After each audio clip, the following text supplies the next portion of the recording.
Dans l'espace, l'obscurité entre des points de lumière aveuglantes cache des trous noirs béants, affamés et effrayants. Leur obscurité complique la tâche d'obtenir des informations détaillées sur ces monstres de l'espace qui incombent aux astronomes. Lorsqu'une étoile puissante et massive atteint la fin de sa vie, elle ne peut pas s'évanouir dans le néant. L'un des scénarios les plus probables est que l'étoile arrivera à court de son combustible nucléaire. Puis, dans un éclair de lumière, elle s'effondrera sous sa propre gravité. Si l'étoile était assez grande, elle se transformera alors en un trou noir. Il existe un type hypothétique de trou noir appelé primordial. Les scientifiques n'ont jamais eu la preuve réelle de leur existence. Ces trous sont incroyablement vieux et relativement petits, selon les normes d'un trou noir bien sûr. Les astronomes pensent qu'ils auraient pu apparaître quelques millisecondes après le Big Bang. À cette époque, les étoiles et les galaxies n'étaient pas encore nées. Cela signifie que les trous noirs primordiaux ont probablement été les témoins de toute l'histoire de l'univers. À ce jour, les plus petits trous noirs primordiaux se sont très probablement évaporés. Mais les plus gros peuvent encore être disséminés dans l'espace. Mais comment sont apparus les trous noirs primordiaux? Au tout début, l'espace était différent. Dans certaines zones, il faisait plus chaud et dans d'autres, plus frais, tandis que certaines zones étaient extrêmement denses. Les scientifiques pensent que ces zones denses auraient pu s'effondrer en trous noirs primordiaux. Mais le plus étrange, c'est que ces trous sont peut-être si petits justement parce qu'ils sont apparus juste après le Big Bang. Plus un trou noir mettrait de temps à apparaître, plus il serait grand. La différence de masse entre les trous noirs les plus anciens, plus petits, et les plus jeunes, plus grands, est considérable. Compare une masse 1000 fois plus grande que celle de notre Soleil à celle d'un dragibus, et tu auras une idée. Il existe une théorie selon laquelle les trous noirs primordiaux auraient pu être constitués de matière noire. On pense que cette matière représente environ 80% de la masse de l'univers observable. Les astronomes ne peuvent pas voir directement cette substance bizarre car elle n'émet pas de lumière ni aucune sorte d'énergie.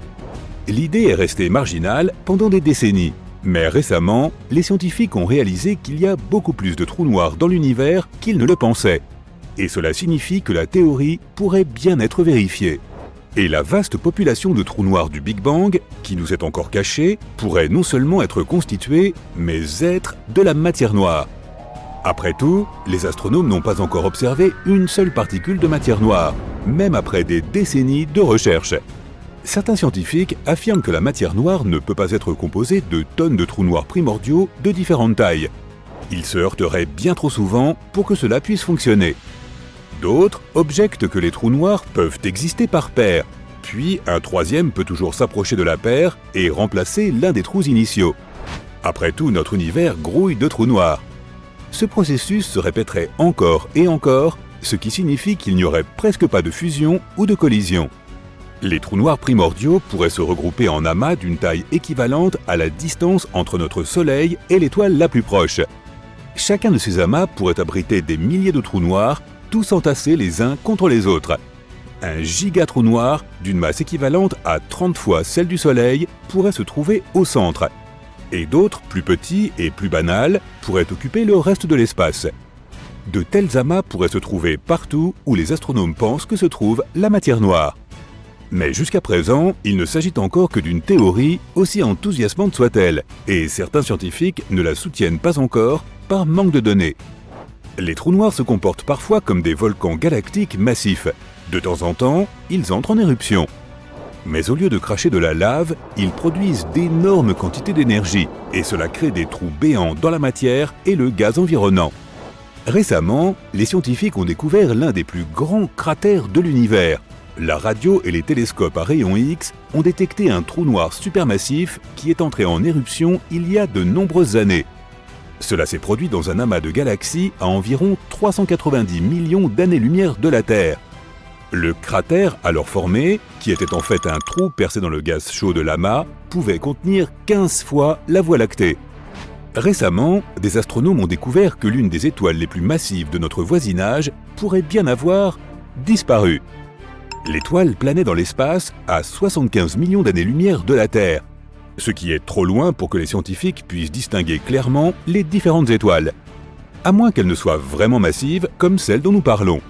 Elle était gigantesque et brillait 2,5 millions de fois plus que notre Soleil. Les astronomes ont vu pour la dernière fois la lumière de l'étoile en 2011. Mais quand ils ont décidé de l'examiner de plus près, plusieurs années plus tard, ils ne l'ont pas trouvé. Les étoiles aussi énormes s'éteignent généralement dans une supernova extrêmement brillante. Mais là, rien du tout, ce qui a laissé les scientifiques tout à fait perplexes. Une théorie affirme qu'elle s'est effondrée en un trou noir, et c'est arrivé sans déclencher une supernova au préalable. Cela se produit parmi les étoiles qui approchent de la fin de leur vie, mais c'est très rare. K2 141b est une planète située en dehors de notre système solaire. À première vue, elle n'est pas si différente de la Terre. Elle possède des océans liquides qui s'évaporent en nuages, se condensent et retombent sur la surface sous forme de pluie. Mais au lieu de l'eau, tout cela se passe avec de la roche. La surface de l'exoplanète est recouverte de mers de lave de plusieurs dizaines de kilomètres de profondeur. Les températures sur K2 141b atteignent 2800 degrés Celsius pendant la journée.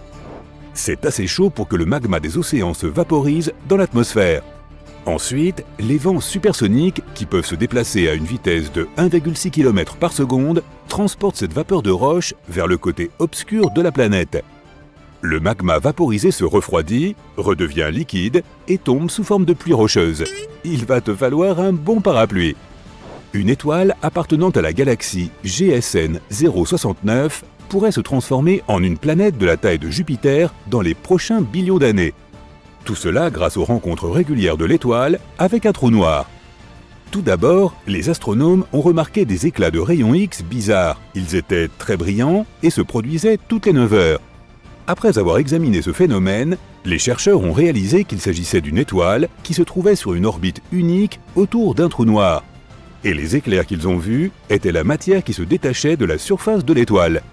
Ce phénomène se produisait chaque fois que l'étoile passait devant son hôte. Au cours de millions d'années, le trou noir a déjà transformé la géante rouge en naine blanche, et le processus ne va pas s'arrêter de sitôt. Les astronomes ont récemment découvert des traces de phosphine dans l'atmosphère de Vénus.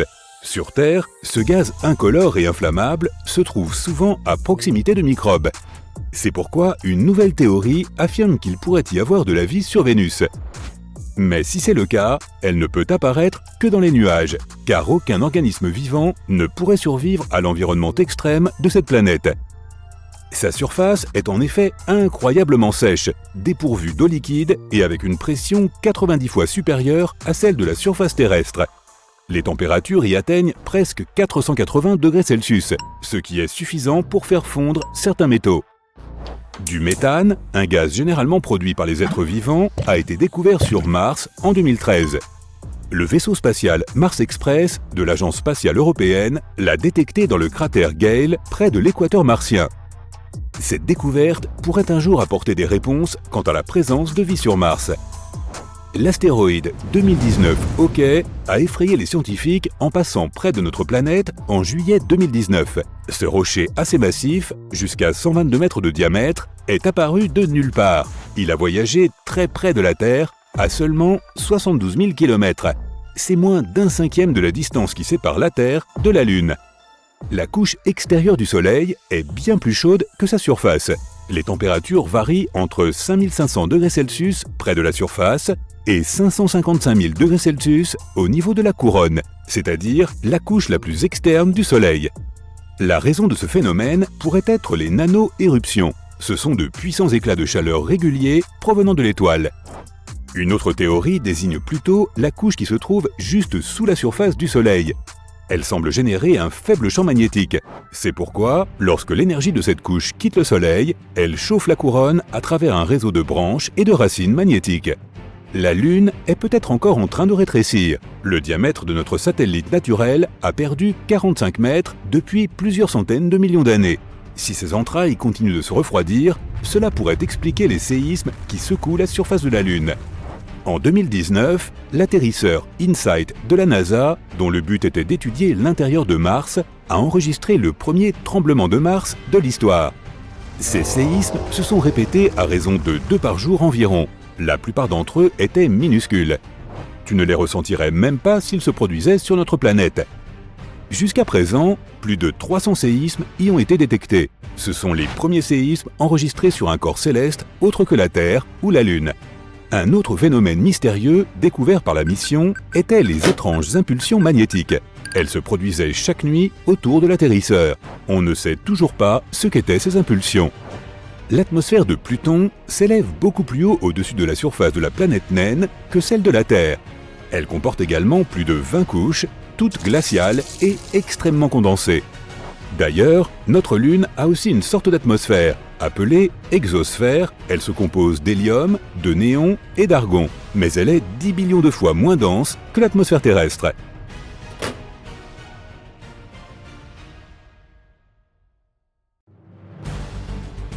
Des monstres sombres et toujours affamés vivent partout dans l'univers. Ils naissent lorsque des étoiles massives explosent dans l'espace.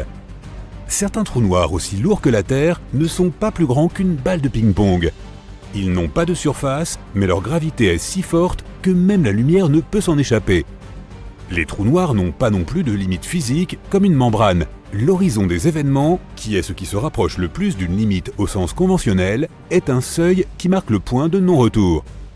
Pour une étoile, la rencontre avec un trou noir se termine généralement par un spectacle de lumière et par sa destruction. À la connaissance des astronomes, une seule étoile a réussi à survivre à une rencontre avec un trou noir aussi lourd que 400 000 soleils. Cela s'est passé dans une galaxie située à environ 250 millions d'années-lumière de la Terre. Des astronomes équipés d'appareils très puissants ont remarqué des rafales de rayons X qui faisaient rage dans l'espace toutes les 9 heures. Ils ont pensé qu'il devait s'agir de signaux d'appel d'une étoile piégée par un abîme cosmique. L'étoile était une géante rouge lambda lorsqu'elle a rencontré son nouvel ami pour la première fois. Quand ils se sont rapprochés, le monstre spatial affamé n'a pas pu résister à la tentation et a grignoté son invité. Quand il en a eu fini avec les couches d'hydrogène extérieures de l'étoile, il ne restait plus que le cœur. Finalement, la pauvre chose s'est transformée en naine blanche, mais pour une raison obscure, le monstre géant n'a pas pu finir son repas et l'a piégé dans son orbite pour plus tard. Depuis, la naine blanche voyage en accomplissant une orbite de 9 heures. Elle reste suffisamment loin du trou pour ne pas tomber dedans ou être avalée. Son voyage n'est toutefois pas de tout repos. À cause de la gravité, sa trajectoire orbitale est constamment déviée. Au bout de 2 jours, elle ressemble à un motif de spirographe. Alors que le trou noir ne cesse de la grignoter, l'étoile continue de perdre sa masse et de grandir en taille. Sa propre orbite devient de plus en plus circulaire. Les scientifiques pensent qu'un jour, elle pourra s'éloigner en spirale de son méchant ami et se transformer en une planète de la taille de Jupiter dans 1 billion d'années. C'est 70 fois plus que l'âge actuel de l'univers. Donc cela pourrait bien ne jamais arriver. La Voie lactée compte à elle seule des centaines de millions de trous noirs, et il y en a bien plus au-delà. Ils pourraient se nourrir d'autres étoiles et les relâcher dans d'autres galaxies. Les télescopes qui existent actuellement ne sont peut-être pas assez puissants pour les repérer, mais la plupart des galaxies, y compris notre Voie lactée, ont des trous noirs supermassifs en leur centre. Ils peuvent être des milliards de fois plus lourds que le Soleil. D'autres de leurs semblables n'ont que 3 fois la masse du Soleil. Le trou noir le plus proche de la Terre a été repéré à 1000 années-lumière, soit tout près en termes galactiques. Il se trouve dans un système stellaire que tu peux voir à l'œil nu. Les scientifiques l'ont découvert lorsqu'ils ont remarqué qu'une étoile se comportait bizarrement. C'était une géante qui tournoyait follement. Ils ont deviné qu'elle devait avoir un puissant compagnon gravitationnel. Le trou noir le plus affamé que les astronomes aient repéré jusqu'à présent pèse autant que 34 milliards de soleils et est environ 8000 fois plus grand que celui qui se trouve au centre de la Voie lactée. Il mange l'équivalent d'un soleil par jour. Parfois, certains trous noirs en dévorent même d'autres qui se trouvent trop près d'eux.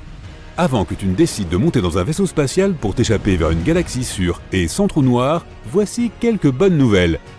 Même s'ils sont supermassifs, ils n'ont pas un rayon assez grand pour détruire la Terre. Et même les plus affamés d'entre eux sont sans danger si on les observe de loin. Aucun trou noir ne devrait s'approcher plus de notre planète que ne l'est le Soleil pendant une durée égale à 10 milliards de fois l'âge actuel de l'univers. Dans le cas improbable où l'une de ces choses effrayantes passerait près de Neptune, elle pourrait toutefois affecter l'orbite de la Terre, ce qui ne serait pas bon. En théorie, tout peut se transformer en un trou noir. La seule différence entre un trou noir et le Soleil est le matériau dont est fait leur centre. Il est incroyablement dense dans ces monstres de l'espace. En réalité, il n'y a qu'une seule façon connue de créer un trou noir. il faut un effondrement gravitationnel d'une étoile supermassive de 20 à 30 fois la masse du Soleil. Ainsi, le Soleil ne se transformera absolument jamais en un trou noir.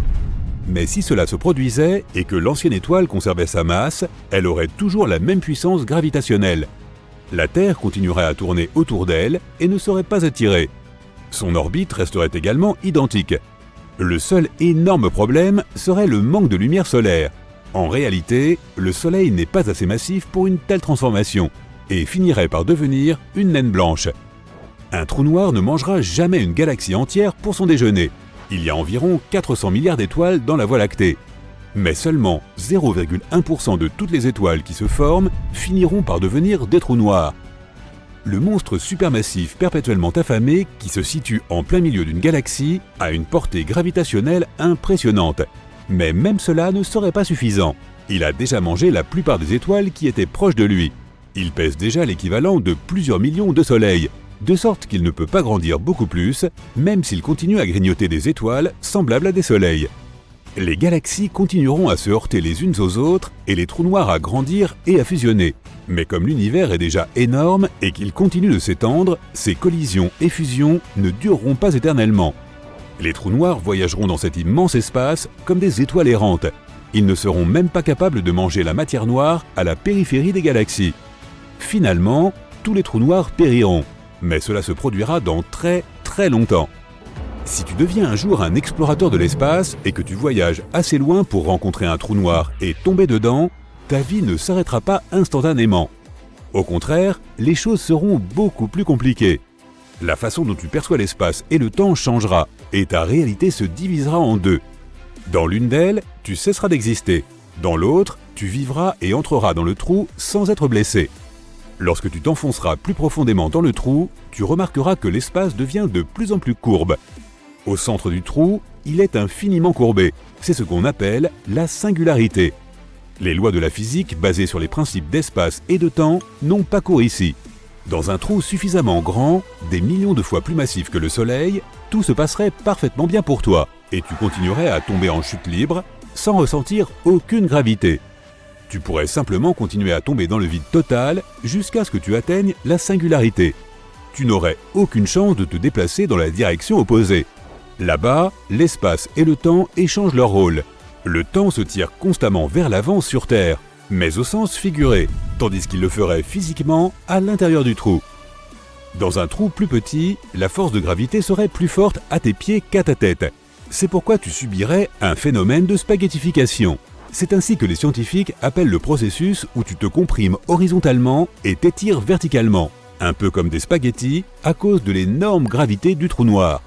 En attendant, si tu avais un compagnon de voyage dans l'espace qui, pour une raison quelconque, n'aurait pas fini dans le trou noir, tout serait différent pour lui. Il te verrait t'étirer et grandir comme à travers une énorme loupe. Plus tu t'approcherais du bord du trou, plus tu aurais l'impression de te déplacer au ralenti. Puis tu te figerais et les flammes t'entoureraient. Tu serais à deux endroits en même temps, vivant deux destins différents, mais il n'y aurait toujours qu'une seule copie de toi. C'est ainsi que les trous noirs nous enseignent que rien n'est réel. La réalité peut être différente pour différentes personnes. Certains scientifiques pensent que nous vivons tous à l'intérieur d'un énorme trou noir. Tout dans l'univers a commencé avec le Big Bang.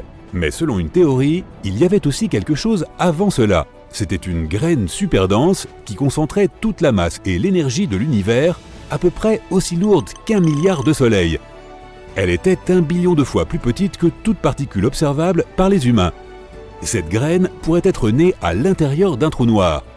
Si l'on admet l'idée qu'il y a plus d'un univers, les trous noirs pourraient aussi servir de portail entre ces univers. Cela pourrait être comme une racine que deux arbres se partagent. Tu ne peux pas voir un trou noir directement car ils n'émettent aucune lumière. Avant, les scientifiques ne pouvaient les repérer que par l'effet qu'ils produisaient sur leur environnement. Mais lorsque plus de 200 scientifiques du monde entier ont travaillé de concert, ils ont réussi à prendre les premières photos de cette bizarrerie spatiale.